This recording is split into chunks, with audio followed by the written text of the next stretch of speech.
A man made island. Pacific ocean की वीरानियों में बसा एक ऐसा शहर जिसमें रूहों और आत्माओं का बसेरा है। जंगलात से ढका हुआ ये शहर किसी बड़े राज से कम नहीं, एक ऐसा राज जिसने इंसानी अक्ल को दंग कर डाला। हम बात कर रहे हैं पैसिफिक ओशन में मौजूद पोम्पाई आइलैंड के ईस्ट में मौजूद नॉन मेडोल शहर की, जिसके मुतल्लिक मशहूर है कि ये जिन्नात का अड्डा है। इसलिए अगर कोई यहाँ गया तो मतलब जान से गया। जब इस शहर के पोशीदा राजों से पर्दा उठाने की कोशिश की गई तो ऐसे इंकशाफात सामने आए जो काफ़ी हद तक नाकाबिले यकीन थे। आज की दिलचस्प वीडियो में हम इस गुत्थी को सुलझाने की कोशिश करेंगे, तो बिला ताखीर बढ़ते हैं आज की मुनफरिद वीडियो की जानिब।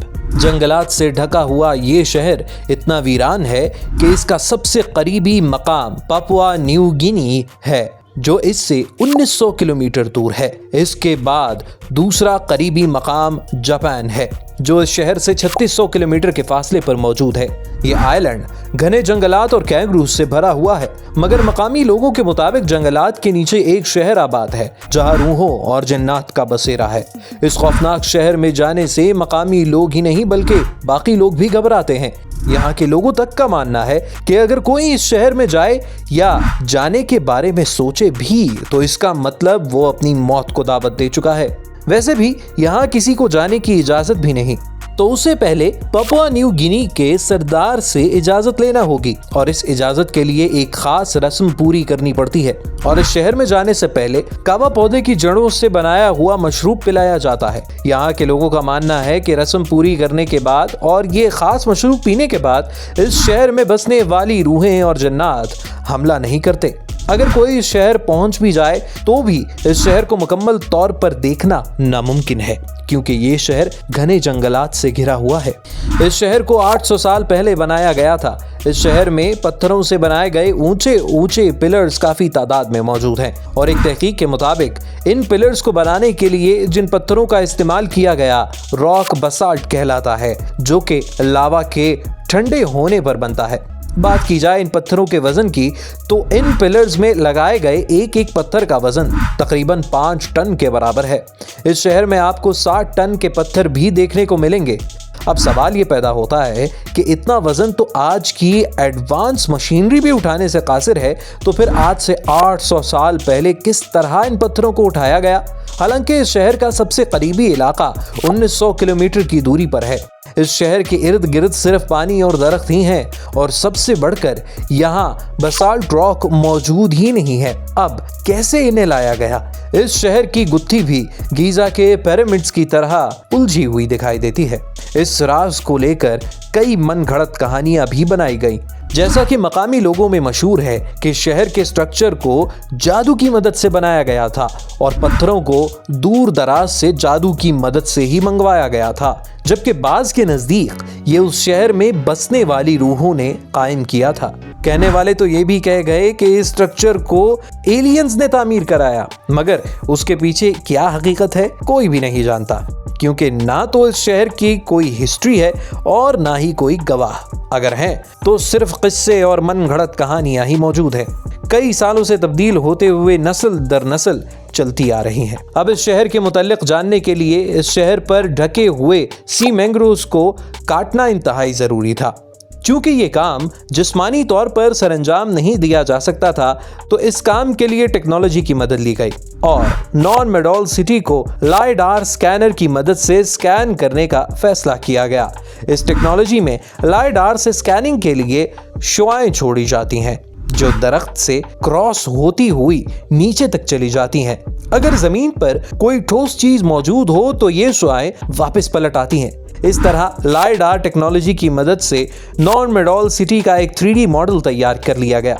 लाइडार की मदद से तैयार करदा मॉडल इतना शानदार था कि इस पर यकीन करना भी मुश्किल था। जो तो इस पूरे शहर को स्कैन किया जाता रहा, एक से बढ़कर एक स्ट्रक्चर सामने आते गए। अब तक 90 स्ट्रक्चर्स की खोज लगाई गई थी। इनमें रिहायशी मकामात के अलावा मंदिर भी मौजूद थे। यहाँ तक के रिचुअल प्लेसेस के स्ट्रक्चर्स भी उभर कर सामने आए। जब इनमें से एक रिचुअल स्ट्रक्चर का जायजा लिया गया तो यहाँ 800 साल पुराना एनास्काओ बाउंडिंग स्टोन मौजूद था। یہ وہی پتھر تھا جس کے اوپر پاپوا نیو گینی کے لوگ کاوا پودے کی جڑیں پیتے اور مخصوص مشروب تیار کرتے۔ مزید تحقیقات سے معلوم ہوا کہ حقیقت میں ہر سٹرکچر الگ مین میڈ آئی لینڈ پر بنایا گیا تھا۔ صرف یہی نہیں، سمندر کی لہروں سے بچاؤ کے لیے ان کے گرد سی وال بھی تعمیر کی گئی تھی۔ کیا یہ ناممکن کام انسانوں نے سر انجام دیا یا واقعی اس کے پیچھے جنات اور روحوں کا ہاتھ تھا؟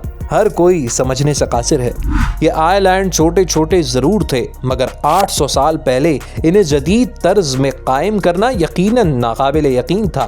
آج کا دور بھرپور ٹیکنالوجی کا دور ہے اور جدید ترین مشینری سے بنائے گئے دبئی میں جدید آئی لینڈز پانی کی نظر ہو رہے ہیں، جبکہ دوسری جانب 800 سال پہلے پرانے طرز کے لوگ دبئی کے آئی لینڈز کو مات دینے والے آئی لینڈز تیار کر چکے تھے، وہ بھی اتنی مہارت کے ساتھ کہ جسے دیکھ کر انسانی عقل مکمل طور پر دنگ رہ جائے۔ حیرانی کی بات تو یہ ہے کہ نان میڈول کے سٹرکچر پر لگائے گئے تمام پتھروں کا وزن 7 ملین ٹن سے بھی کہیں زیادہ ہے۔ ان پتھروں کو آخر کس طرح تو لادا گیا ہوگا اور انہیں لایا کیسے گیا ہوگا؟ نان میڈول سے کم از کم 1800 کلومیٹر کے فاصلے پر موجود بسالٹ راکس کی ایک کوئری دریافت کی گئی جو کہ درختوں سے مکمل طور پر ڈھکی ہوئی تھی۔ یہ تقریباً 2 کلومیٹر کی کوئری تھی جہاں بسالٹ راکس کے بڑے بڑے سلیبز موجود تھے۔ یہاں راکھ اور دھوئیں کے نشانات بھی موجود تھے، جس سے صاف ظاہر تھا کہ یہاں آگ جلا کر پتھروں کے سلیب کو اس کوئری سے الگ کیا جاتا تھا۔ اب یہ واضح تو ہو چکا تھا کہ یہ پرانے دور کے جدید دماغ والے لوگ تھے جو یہاں سے بسالٹ راکس لے کر گئے تھے۔ سکے کا ایک رخ تو سامنے آ گیا تھا، مگر ابھی بھی دوسرا رخ دیکھنا باقی تھا۔ اب سوال یہ تھا کہ آخر اتنے وزنی پتھروں کو 1800 کلومیٹر دور کیسے لے جایا گیا، وہ بھی اتنی زیادہ تعداد میں، جبکہ اس مقام اور نان میڈول شہر کے درمیان راستہ پتھریلا تھا جہاں اونچے نیچے پہاڑ تھے۔ 5 سے 70 ٹن وزنی پتھروں کو یہاں سے لے جانا تو بالکل ہی ناممکن تھا۔ اب آخری راستہ تھا، وہ تھا پیسیفک اوشن۔ اس مقام سے کسی نہ کسی طرح ان پتھروں کو پہلے پیسیفک اوشن تک لایا گیا تھا، پھر کشتی میں رکھ کر نان میڈول تک پہنچایا گیا تھا۔ اس پروسیس کا جائزہ لینے کے لیے نان میڈول کے گرد موجود پانی کو سونار سکیننگ کی مدد سے سکین کرنے کا فیصلہ کیا گیا۔ اس سکیننگ کے دوران پانی میں کچھ ایسے آبجیکٹس ملے جو اس سی فلو سے میچ نہیں کرتے تھے۔ جب ان آبجیکٹس پر مزید تحقیق کی گئی تو معلوم ہوا کہ یہاں بسالٹ راکس کے بڑے بڑے ٹکڑے موجود تھے جو یقیناً نان میڈول لاتے ہوئے سمندر میں گر گئے تھے۔ اب یہ گتھی سلجھ چکی تھی کہ یہ پتھر کہاں سے، کس راستے اور کس طرح سے لائے گئے۔ یقیناً یہ حقیقت بھی کافی دلچسپ تھی کہ اس دور کے لوگ بہت مہارت سے ان بھاری پتھروں کو سمندر کے راستے نان میڈول لے گئے تھے، مگر اب بھی سوچنے کے لیے بہت کچھ تھا۔ جیسا کہ یہ ماہر لوگ یقیناً ایک جزیرے تک ہی محدود نہیں رہے ہوں گے، وہ یقیناً دوسرے آئی لینڈ پر بھی اپنی چھاپ چھوڑ چکے ہوں گے۔ جب تحقیق کی گئی تو معلوم ہوا کہ نان میڈول سے 15 کلومیٹر کے فاصلے پر موجود آنٹ اٹول نامی جزیرے پر بھی بسالٹ راکس کے پلرز موجود تھے۔